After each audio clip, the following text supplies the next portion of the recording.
Now, Microsoft is currently at $383.27. Yahoo analysts estimate that in the next 12 months it can move up to $506.25. That is a 32.09% increase if it does that. Hey guys, we got a lot going on right now with the stock market. So I'm seeing really two things that we can do.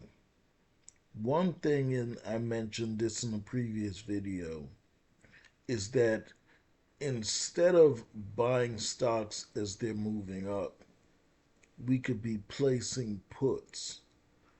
One, to sort of secure our portfolios as our other stocks are falling, but also those puts are making money when the market is going down, so we're still profitable when the market is going down. But another thing that's going on is that we have a lot of quality stocks that are actually dropping to their annual low prices. And one of them that we're going to be analyzing today is Microsoft. Now, Microsoft is currently at $383.27. Yahoo analysts estimate that in the next 12 months it can move up to $506.25.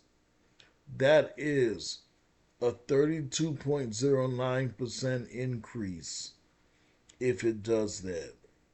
So, having said that, let's jump over and take a look at the fundamentals for Microsoft. But before we do that, I just did want to make one announcement. And that announcement is that with the craziness that's going on in the markets these days, I want to hear more from you guys and I want to exchange some ideas with you guys. And the best way that I could see of doing that is if we can meet face to face. No, not literally face to face, but virtually. In other words, in a Zoom meeting. So on Saturday afternoons, and this is Eastern Standard Time. Saturday afternoons, Eastern Standard Time, 4 p.m., I will be holding investment club meetings every Saturday at 12 p.m. Eastern Standard Time. I'm going to put the Zoom link inside of the description of this video. So any who want to join are free to just click the link and join in. Remember, it will be Saturdays at 12 p.m. Eastern Standard Time. Okay, and for those who don't, that's Florida time. So wherever you are in the world, you may want to make sure that you're coming on at 12 p.m. Eastern Standard Time if you want to join. I look forward to seeing you and hearing from you and hearing some of your ideas about investments, and we can exchange ideas. In any event, let's jump over and take a look at the analysis of this great stock. And up here we have the description of Microsoft, but I'm pretty sure, unless you live under a rock, most people are familiar with Microsoft. So let's take a look into the numbers for this company. And if we go across the top, we see that the earnings per share, $5.82 in 2020, which was a COVID lockdown year. A lot of companies lost money that year. $8.12 in 2021, $9.70 in 2022, $9.72 in 2023, $11.86 in 2024. And in the current year, 2025, we don't have an actual earnings per share, but we have an estimated. And it's estimated to be $12.40 so far. And we know that's what we love to see.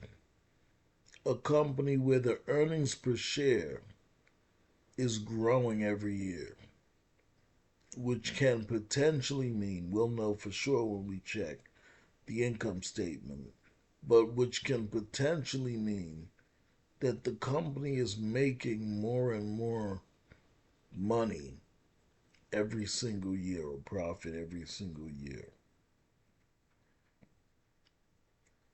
Now, if we want to look at the prices for this stock, in 2020 it was $126.85 at its low price, $224.05 at its high price. That was a 76.63% increase. $204 at its low, $204.45 at its low price, $340.15 at its high price. That was a 66.37% increase. $208.98 at its low price, $328.79 at its high price. That was a 57.33% increase. $215.38 at its low price, $380.69 at its high price. That was a 76.75% increase. And 2024, $363.05 at its low price, $465.64 at its high price. That was a 28.26% increase. And for 2025, it's actually a day off of the low, but it's currently at $383.27. Yahoo analysts estimate it can move up to $506.25. If it does, that will be a 32.09% increase. So let's look at, well, the last thing we want to look at. We want to see how reasonable is it that this stock is currently at its low. And we know that it's dropped to its low for the year, but in 2020, the low PE was 21.8. And remember, that was COVID lockdown years. 2021, it was 25.18. 2022, it was 21.54. 2023, it was 22.16. And 2024 was 30.61. Now, this stock can actually drop to the lowest PE in the last 5 years, and that would be 21.54. And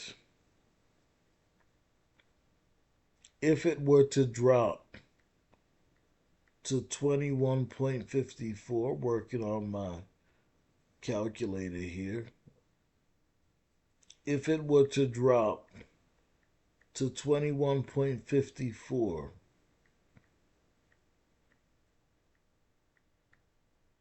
and I'm going to multiply that by the current estimated earnings per share, which is 12.40,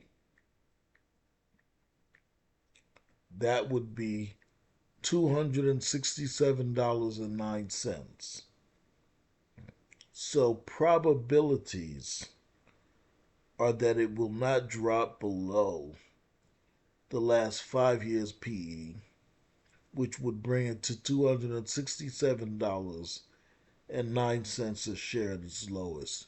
However, the current PE ratio is 30.91, and the PE ratio in 2024 was 30.61.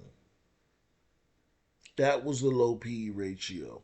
So it is possible that it moves up right from here. But if it doesn't, then we can see it anywhere between here and 2022's 21.54. But for this stock, to have a low PE ratio in its 20s, what it tells me is that this is an in demand stock. It's not one of those stocks that keeps dropping and dropping and dropping. As soon as it gets to around this stage, people start buying it up and driving the price back up. In any event, let's take a look at a few other things. They pay a dividend, but it's a very small dividend, under 1%, 0.82%.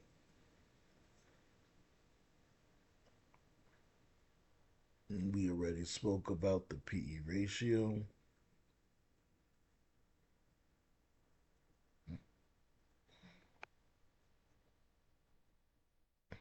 So now we're going to jump over into the fundamentals for this company. We looked at the stock price, what it currently is, what it can move up to, what it can fall to. Now let's look at the fundamentals and see how strong the company is. And we see that in 2020, this company made $143 billion, $15 million. Of that, it retained $44 billion, $281 million.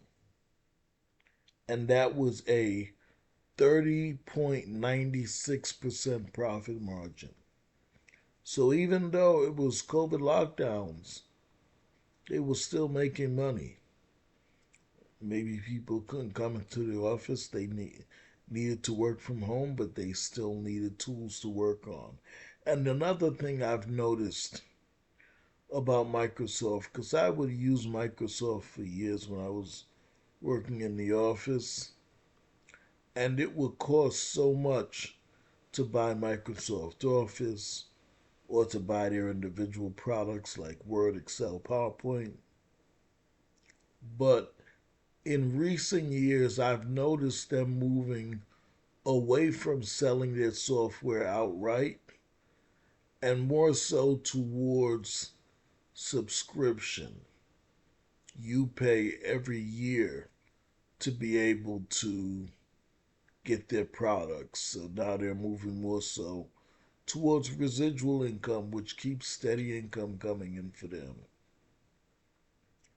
In any event, in 2021,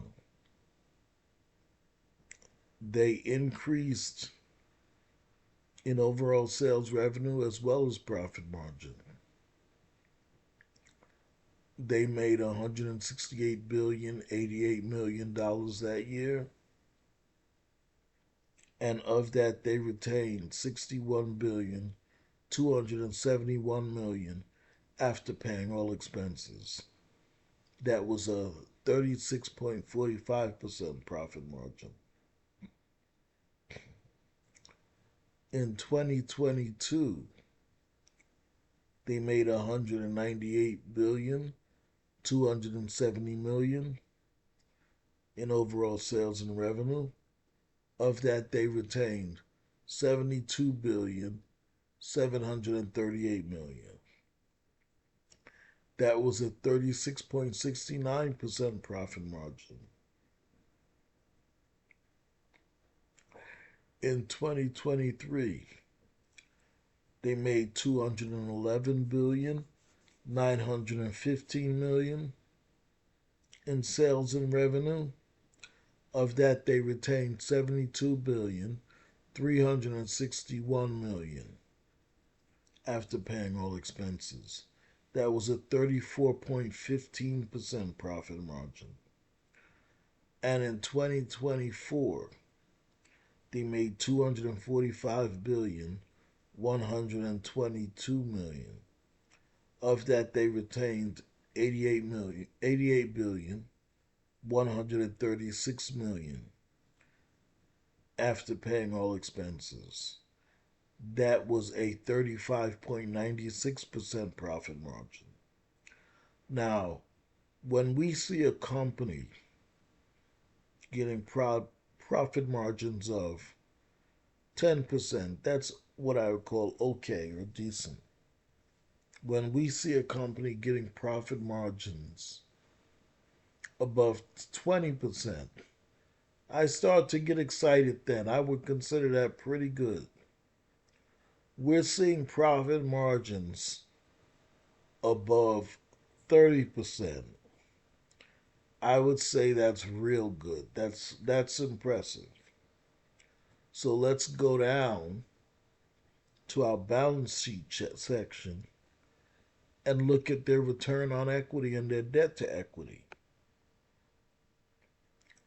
And we notice that their return on equity in 2020 it was 37.43%, 2021 43.15%, 2022 43.68%, 2023 35.09%, and 2024 32.83%.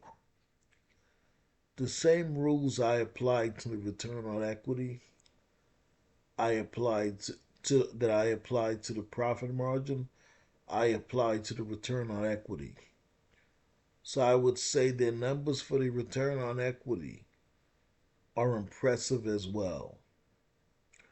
But when it comes to the debt to equity, I like my companies to have below 200%. And let's see how they do there. 2020 was 154.69%. 2021 it decreased to 135.08%. 2022 it decreased to 119.07%. 2023 it decreased to 99.77%. And 2024 it decreased to 90.77%. So not only is their debt to equity in a very acceptable range, the last 2 years under 100%, but they're decreasing their debt every year, keeping the return on equity in a very decent range every year, as well as the profit margin. So now that we've looked at that, just from the debt to equity, we can see that their balance sheet is a decent one.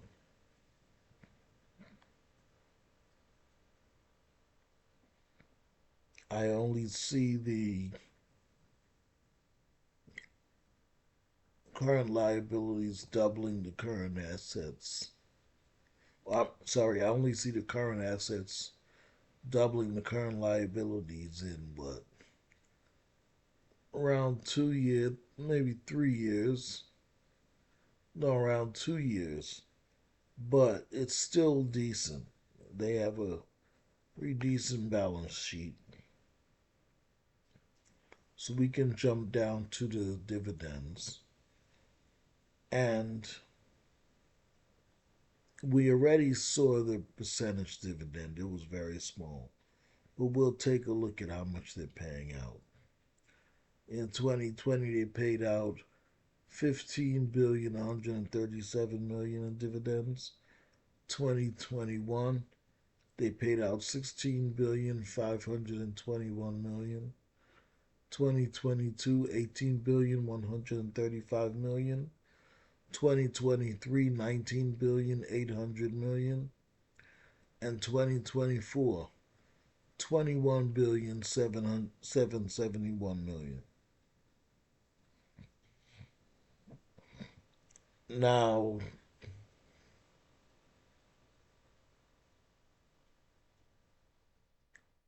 we do see that every year this company sells more shares of stock and it buys back more shares of stock.